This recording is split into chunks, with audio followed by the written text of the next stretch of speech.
চোখের পানির কথা উঠলেই মনটা হালকা হয়ে যায়, কখনো আনন্দ, কখনো দুঃখ, কখনো বা নিঃশব্দ কষ্ট। যুগে যুগে কবিতা গানে এই এক ফোঁটা জলকেই ভাবা হয়েছে মনের সবচেয়ে গভীর ভাষা। কিন্তু যদি শোনা যায় এক ফোঁটা চোখের পানি মৃত্যুর মুখ থেকে ফিরিয়ে আনতে পারে কাউকে, হ্যাঁ, রাজস্থানের মরু প্রান্তরে এমনই এক অসম্ভবকে সম্ভব করেছে বিজ্ঞানীরা। উটের চোখের পানিতেই মিলেছে এমন এক শক্তি যা ২৬টি সাপের বিষও মুহূর্তে করে দিতে পারে নিষ্ক্রিয়। এনআরসিসির গবেষকরা জানিয়েছেন, উটের চোখের জলে এমন অ্যান্টিবডি পাওয়া গেছে যা ২৬ রকমের সাপের বিষকে নিষ্ক্রিয় করতে পারে। গোটা মরু জুড়ে যখন সাপের কামড়ে মৃত্যু নিত্যদিনের ঘটনা, তখন এক ফোঁটা চোখের জল হয়ে উঠেছে আশার আলো।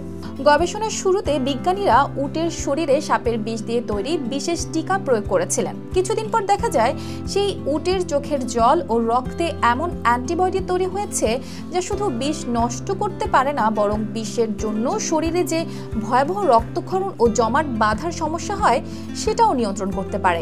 বিজ্ঞানীরা আরো বলছেন, উটের চোখের জল থেকে তৈরি এই অ্যান্টিবডি দিয়ে বানানো প্রতিষেধক হবে অনেক সস্তা, সহজলভ্য ও নিরাপদ। কারণ এখন যে প্রতিষেধক বানানো হয় তার কাঁচামাল আসে ঘোড়ার শরীর থেকে।